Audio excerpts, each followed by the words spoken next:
साथियों, आप सभी का इस प्लेटफॉर्म पर स्वागत है। यहाँ पर हम लोग सौरभ कुमार चौबे की प्राचीन भारत का इतिहास पुस्तक को देख रहे हैं और आज की वीडियो में हम लोग इसका जो मौरोत्तर काल वाला अध्याय है उस पर आधारित प्रश्नों को यहाँ पर देखेंगे। चलिए प्रारंभ करते हैं। पहला प्रश्न है कि बेशनगर अभिलेख का हेलियोडोरस कहाँ का निवासी था? तो तक्षशिला का निवासी था। निम्नलिखित में से किसमें पुनर्विवाह वर्जित वर्जित है? तो मनुस्मृति में। विदेशियों का भारतीय समाज में मनु द्वारा किया गया सामाजिक स्तर क्या था? व्रात्य क्षत्रियों का। ईसवी सन के पूर्व की कुछ शताब्दियों में निम्नलिखित में से किन शासकों ने गिरनार क्षेत्र में जल संसाधन व्यवस्था की ओर ध्यान दिया? तो चंद्रगुप्त मौर्य और अशोक ने। 2 और 3। यहाँ इस प्रश्न में ध्यान दीजिएगा, यदि यहाँ पे ईसवी सन से पूर्व ना लिखा होता, ये लिखा होता कि निम्नलिखित में से किन शासकों ने गिरनार क्षेत्र में जल संसाधन व्यवस्था की ओर ध्यान दिया, तो आपका उत्तर होता चंद्रगुप्त मौर्य, अशोक और रुद्रदामन। ठीक है, तो 2, 3, 4 हो जाता। परंतु ये ईसवी सन के पूर्व की, तो पूर्व में चंद्रगुप्त मौर्य और अशोक मौर्य वंशी था। ठीक है, तो इसलिए चंद्रगुप्त मौर्य और अशोक हो जाएगा 2 और 3। निम्नलिखित में से किस हिंद यवन शासक ने शीशे के सिक्के जारी किए थे? हिंद यवन शासक ने। कौन से हिंद यवन शासक ने? तो स्टेटो द्वितीय ने। काव्य शैली का प्राचीनतम नमूना किसके अभिलेख में मिलता है? तो ये रुद्रदामन के जूनागढ़ अभिलेख में मिलता है। बिना बेगार के किसने सुदर्शन झील का जीर्णोद्धार करवाया था? तो रुद्रदामन ने करवाया था। कनिष्क के सारनाथ बौद्ध प्रतिमा अभिलेख की तिथि क्या है? तो इसकी तिथि है आपकी 81 ईस्वी सन। निम्नलिखित में से कौन कनिष्क प्रथम के दरबार में नहीं गया था? तो देखिए, अश्वघोष, पार्श, वसुमित्र गए थे। अश्वघोष, पार्श, वसुमित्र गए थे, परंतु विशाखदत्त नहीं गए थे। निम्नलिखित नगरों में से किसका उल्लेख कनिष्क के रबतक अभिलेख में नहीं है? किसका उल्लेख कनिष्क के रबतक अभिलेख में नहीं है? तो कौशाम्बी, चंपा, पाटलिपुत्र का, परंतु श्रावस्ती का नहीं है। कौशाम्बी, चंपा, पाटलिपुत्र का है, परंतु श्रावस्ती का नहीं है। शिमुक निम्न वंशों में से किसका संस्थापक था? तो शिमुक सातवाहन वंश के संस्थापक थे। अफगानिस्तान का बामियान प्रसिद्ध था किसके लिए? बुद्ध प्रतिमा के लिए। सातवाहनों की राजधानी क्या रही है? अमरावती में रही है। निम्न कथनों पर विचार कीजिए। कुषाण फारस की खाड़ी और लाल सागर से होकर व्यापार करते। सही है, कारण उनकी सुसंगठित नौसेना उच्च कोट की थी। नहीं, इनकी नौसेना उच्च कोट की नहीं थी। तो यहाँ पर कथन सही है, कारण गलत है, तो ए ऑप्शन हो जाएगा। आगे बढ़ते हैं। अगला प्रश्न है, निम्नलिखित राजाओं में से कौन जैन धर्म का संरक्षक था? तो खारवेल, चेदी वंशी खारवेल। निम्नलिखित शासकों में से किस एक ने 4 अश्वमेधों का संपादन किया था? प्रवरसेन प्रथम ने। पुराणों के अनुसार चंद्रवंशी शासकों का मूल स्थान कहाँ रहा है? प्रतिष्ठानपुर में रहा है। कौशे शब्द का प्रयोग किया गया है किसके लिए? ऊन के लिए, रेशम के लिए किया गया है। कहाँ के स्तूप के उत्खनन में शारिपुत्र के अवशेष प्राप्त हुए हैं? तो सांची में। सांची के महास्तूप के 4 तोरणों में से किस एक का निर्माण सर्वप्रथम हुआ? तो दक्षिणी तोरण का। उत्तरी, दक्षिणी, पूर्वी, पश्चिमी दक्षिणी तोरण का निर्माण सबसे पहले होता है। हाथी गुफा अभिलेख के सातकर्णी का समीकरण किया जाता है। हाथी गुफा अभिलेख के सातकर्णी का समीकरण किया जाता है किससे? सातकर्णी प्रथम से। अगला है, निम्नलिखित वक्तव्यों पर विचार कीजिए तथा नीचे के कूट से सही उत्तर का चयन कीजिए। कथन कांड का प्रश्न है, सांची कला में बुद्ध के जीवन दृश्यों का अंकन हुआ है। सही है, सांची का बुद्ध के जीवन से निकट का संबंध नहीं, सांची का संबंध नहीं है। ठीक है, तो यहाँ पर कथन तो सही है परंतु कारण गलत है। कथन सही है, कारण गलत है, तो आपका सी ऑप्शन हो जाएगा। निम्नलिखित वक्तव्यों पर विचार कीजिए तथा नीचे दिए गए कूट से सही उत्तर का चयन कीजिए। कथन कांड का है, बुद्ध की तरह कुषाण सिक्कों पर गणेश अंकित हैं। सही है, कारण कुषाण काल में मथुरा जैन धर्म का बड़ा केंद्र था। तो कथन कांड दोनों सही परंतु व्याख्या नहीं हो रही है, इसलिए बी ऑप्शन। निम्नलिखित वक्तव्यों पर विचार कीजिए। कथन कांड का प्रश्न है, यज्ञ सातकर्णी ने अपने सिक्कों पर जहाज का अभिप्राय अंकित कराया। कारण क्योंकि दूर के देशों के साथ सातवाहन राज्य का सघन सामुद्रिक व्यापार चलता था। कथन कांड दोनों सही और व्याख्या भी हो रही है, ए ऑप्शन। निम्नलिखित में से कौन सा युग में सुमेलित नहीं है? तो देखिए, ये कुछ स्थल है। चरसद्दा का संबंध जो है आपका पुष्कलावती से रहा है, ये गंधार कला का केंद्र था पुष्कलावती। सिरकप का संबंध तक्षशिला से रहा है और ये भी तक्षशिला भी गंधार कला का केंद्र रहा है। नागार्जुन कोंडा का संदर्भ जो है ये गुंटूर से रहा है। ठीक है, नागार्जुन कोंडा का संबंध जो है ये धान्य कटक या अमरावती स्तूप जो है, धान्य कटक या अमरावती स्तूप, इसका संबंध आंध्र प्रदेश गंटूर से रहा है, नागार्जुन कोंडा से नहीं रहा, तो सुमिलित नहीं है। और ताम्रलिप्त का संबंध ताम्लुक से रहा है। निम्नलिखित में से किस राजवंश के शासक देवपुत्र उपाधि धारण करते थे? तो कुषाण। निम्नलिखित में से कौन से पत्तन दक्षिण भारत के पश्चिमी तट पर स्थित है? दक्षिण भारत के पश्चिमी तट पर, तो आपके मुसरी और तोंडी, मुजरिश, तोंडी, ये सभी आपके पश्चिमी तट पर है, केरल वाले तरफ में। तो यहाँ पे 3 और 4 हो जाएगा। जबकि कावेरीपत्तनम, कोरके ये आपके पूर्वी तट पर। सातवाहनों ने प्रचलित नहीं किए थे। देखिए, इन्होंने रजत सिक्के, रागा के सिक्के, सीसा के सिक्के चलाए थे, परंतु स्वर्ण सिक्के नहीं चलाए थे। तो ए ऑप्शन। निम्नलिखित में से कौन सा स्थान योद्धाओं का टकसाल केंद्र था? तो योद्धाओं का टकसाल केंद्र रोहतक था। निम्नलिखित में से किसे यवन प्रिया कहा गया है? तो भारतीय काली मिर्च को कहा गया है। निम्नलिखित शासकों में से किसको वर्ण व्यवस्था का रचक था, वर्ण संकरता की प्रथा को समाप्त करने वाला कहा गया है? तो गौतमीपुत्र सातकर्णी को। शक क्षत्रप सातवाहन काल में स्वर्ण रजत सिक्कों का अनुपात क्या रहा है? 1:35 का। सातवाहनों के शासन के दौरान कटक से तात्पर्य क्या था? सैनिक शिविर और सैनिक बस्तियों से। निम्नलिखित में से कौन सा सही सुमेलित नहीं है? देखिए, चरसदा का संबंध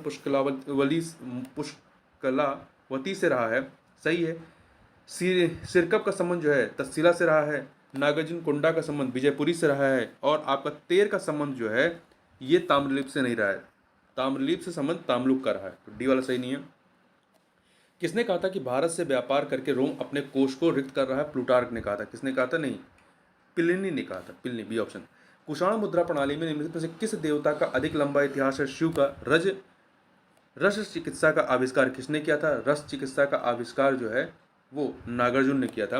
निम्नलिखित में से खारवेल ने अपने राज्य के किस वर्ष में गोर्थगिरी पर आक्रमण किया था? गोर्थगिरी पर अष्टम वर्ष में, 8वें वर्ष में। दक्षिण भारत में स्थित निम्नलिखित स्तूप अवशेषों में दशरथ जातक का शिल्पांकन प्राप्त होता है कहाँ से? नागार्जुन कोंडा से।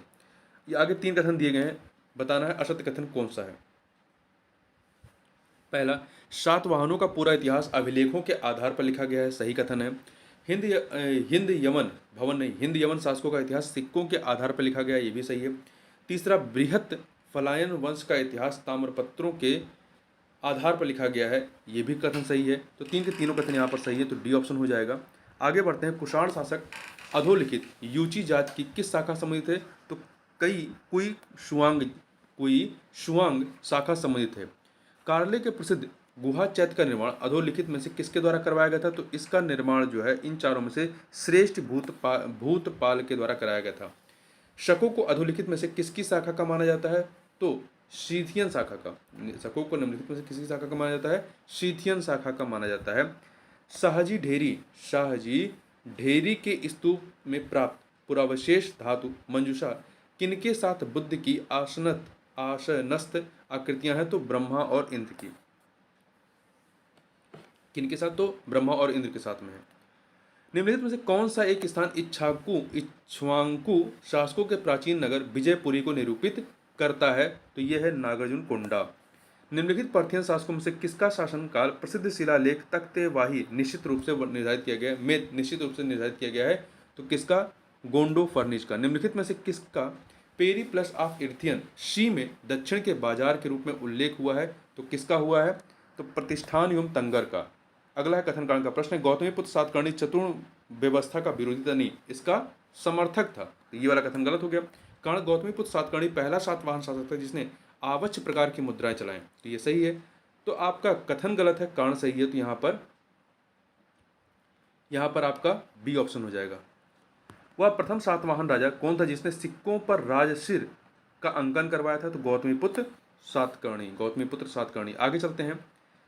सातवाहनों की शासकीय भाषा क्या थी? प्राकृत भाषा। सातवाहनों की शासकीय भाषा प्राकृत थी। वह राजा जिसने मध्य एशिया तक शासन किया था तो वो कनिष्क था, मध्य एशिया तक। किस ग्रंथ में पश्चिम एशिया से मोरों के निर्यात का उल्लेख है? तो बाबेरू जातक में।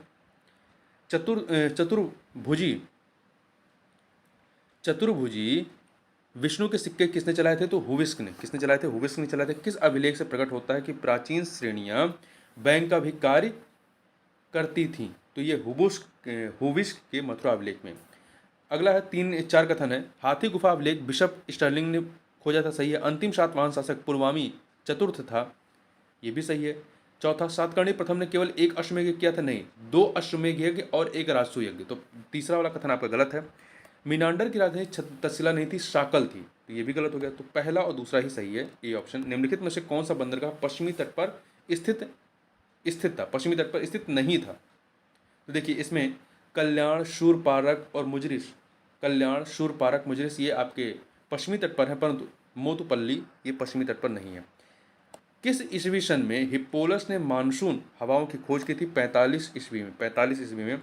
अगला है श्रेणी की लगभग पूर्ण परिभाषा हमें कहाँ मिलती है? तो ये हमें मिलती है मिताक्षरा में।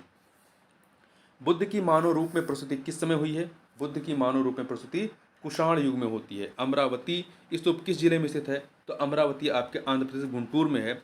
बिम कटफिशर के सिक्कों पर किस हिंदू देवता का अंकन किया गया है? तो इस पर शिव का अंकन किया गया है, शिव का। गौतमीपुत्र सातकर्णी के राज्य चिन्ह से युक्त मुद्राओं वाला शक शासक था नहपान। कुषाण नरेश कनिष्क के लिए महारजस रजस देवपुत्रस कैसरस का उल्लेख निम्न से किस अभिलेख में हुआ है? तो इसका उल्लेख जो है कनिष्क द्वितीय के आरा पाषाण लेख वर्ष 41 इसमें हुआ है। देवी उमा का नाम निम्न से किनके सिक्कों पर अंकित है? तो इनका नाम जो है कुषाण के सिक्कों पर। दो सूचियां इन्हें सम्मिलित करना है। मतलब शासक है, उनकी उपाधियां कह रही हैं। गोड फेरेश की उपाधि जो है आपकी देवव्रत की रही है, देवव्रत की। कनिष्क की देवपुत्र की रही है। और प्रवरसेन प्रथम की जो है धर्म महाराजा की। और यहाँ पर आपका समुद्रगुप्त की धर्म प्राचीर बंद की। तो 4 से मिला दीजिए तो आपका क्या हो जाएगा? 2134। कुषाण शासकों के देवकुल मिले हैं, कहाँ से मिले हैं? तो ये माट एवं सुर्ख कोटल से। किस अभिलेख से विदित होता है कि बिम कटफिशर की संतान कनिष्क प्रथम था? तो ये कनिष्क प्रथम के रावातक अभिलेख से। कनिष्क प्रथम के सिक्कों पर किस देवता का अंकन नहीं मिलता है?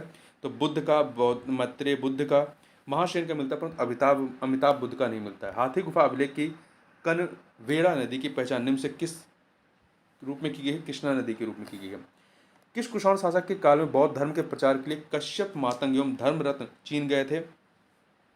तो बिम कटफिशर्स के काल में। सातवाहन काल के किस स्थल से हमें लोहार की दुकान के अवशेष प्राप्त हुए हैं? करीमनगर से। यवनों का साकेत और मध्यमिका पर आक्रमण वर्णित है किसमें? तो केवल यवनों का साकेत और माध्यमिका पर आक्रमण वर्णित है आपका केवल महाभाष्य में। कहाँ पर? महाभाष्य में। अपने महाविजय प्रसाद के निर्माण में खारवेल ने कितनी राशि व्यय की थी? 38 लाख व्यय किया था। ईसाई परंपरा के अनुसार निम्न शासकों में से कौन ईसाई बन गया था? गोडो फेरिस। भारतीय शासन तंत्र में छत्र प्रणाली का सूत्रपात किसने किया था? तो शकों ने किया था। निम्नलिखित राजाओं में से द्विभाषी सिक्के जारी करने वाला कौन सा अंतिम राजा था? तो हुविस्क था। कौन था? हुविस्क था। निम्नलिखित में से कनिष्क सारनाथ बौद्ध मूर्ति लेख में वर्णित बौद्ध भिक्षु कौन कौन है? निम्नलिखित में से कनिष्क सारनाथ बौद्ध मूर्ति लेख में वर्णित बौद्ध भिक्षु कौन कौन से रहे हैं? तो इसमें आपका बल और पुष्पबुद्धि 3 और 4 सी ऑप्शन। बिन कटफिशर्स ने सोने की मुद्राएं किन श्रेणियों में जारी की? तो द्विदिनार, दिनार और पाद दिनार। द्विदिनार, दिनार, पाद दिनार अर्थात 134 डी ऑप्शन। निम्नलिखित को कालक्रमानुसार व्यवस्थित कीजिए। तो इसमें देखिए सबसे पहले आपका आएगा डेमेट्रियस की मुद्राएं, फिर इसके बाद एंजीलिसिस की मुद्राएं, फिर गोडोफ्रेंसिस की मुद्राएं और फिर सबसे लास्ट में कुजल कटफिशर्स की मुद्राएं। तो क्या हो जाएगा? 2134 ये ऑप्शन। कनिष्क प्रथम के सिक्कों पर निम्नलिखित में से किस देवता का अंकन नहीं हुआ? बुद्ध का, मैत्रेय बुद्ध का, महासेन का हुआ, परंतु अमिताभ बुद्ध का नहीं हुआ। द्विलिपीय मुद्रा लेख वाले सिक्कों को निर्गत करने वाला अंतिम कुषाण सम्राट बिम कटफिशर्स था। वे लिपियां इसमें कौन सी रही हैं? जो 2 लिपियां इसमें शामिल थी तो ये आपकी रही हैं खरोष्टी और यूनानी। बी और सी, बी ऑप्शन हो जाएगा। बुद्ध के चित्र वाले बोधो लेख सहित सोने के सिक्के तथा शकमनो बोधो लेख वाले तांबे के सिक्के किस राजा ने जारी किए थे? तो ये कनिष्क प्रथम और बिम कटफिशर्स ने। सी और डी, सी ऑप्शन हो जाएगा। सर्वप्रथम किस सातवाहन नरेश ने सिक्कों पर अपने मस्तक का चित्रण करवाया था? गौतमीपुत्र सातकर्णी ने। किस हिंदू शासक ने भारत में द्विभाषी सिक्के प्रचलित किए थे? डेमेट्रियस ने। कुषाण नरेश हुविस्क के सिक्कों पर हिंदू देवता कार्तिकेय का किन अलग अलग नामों से प्रतिनिधित्व हुआ है? स्कंद कुमार, विशाख और महासेन। तो 134 अर्थात डी ऑप्शन हो जाएगा। अगला है निम्नलिखित कुषाण राजाओं में से किनके सिक्कों पर शिव और बुद्ध की आकृतियां उत्कीर्ण रही हैं? तो कनिष्क और हुविस्क के सिक्कों पर 3 और 4 सी ऑप्शन। निम्नलिखित में किस राजा ने स्वर्ण सिक्के नहीं चलाए थे? किसने स्वर्ण सिक्के नहीं चलाए थे? तो गोडो फर्निज ने गोडो फर्निज ने स्वर्ण सिक्का नहीं चलाया था, जबकि चंद्रगुप्त द्वितीय, भीमकटफिशस और हुवेस चंद्रगुप्त द्वितीय, भीमकटफिशस और हुवेस ने चलाए थे। निम्नलिखित में से किस अभिलेख में विभिन्न स्थापत्य गतिविधियों पर होने वाले व्यय का उल्लेख है? खारवेल का हाथी गुफा अभिलेख में। निम्नलिखित राज मंदिरों में से कौन अश्वनाल वातायन नाम से जाना जाता है? तो ये है कार्ले और भाजा का हीनयान स्तूप स्थापत्य। सी ऑप्शन अगला है। पश्चिमी महाराष्ट्र में विशालतम शिला उत्कीर्ण बौद्ध चैत्य सभागार कहाँ अवस्थित है? तो ये कार्ले में है। आगे दो सूचियां हैं, राजा और राजवंश, इन्हें सुमेलित करना है। वासुदेव जो हैं कुषाण शासक, कुषाण राजवंश से संबंधित थे। भूमक भूमक जो हैं शक। एंटियालकिड्स जो हैं ये इंडो ग्रीक थे। वासुदेव कुषाण भूमक, शक एंटियोलकिड्स इंडो ग्रीक 2, और खारवेल चेदी 1। 3-4-2-1 डी ऑप्शन। छठी सातवीं शताब्दियों में एक मौर्य वंश कहाँ शासन करता था? तो मौर्य वंश कोंकण, कहाँ पर? कोंकण में शासन करता था। इस प्रकार से इस वीडियो में बस इतना ही। मिलते हैं नेक्स्ट वीडियो में, तब तक के लिए बहुत बहुत धन्यवाद।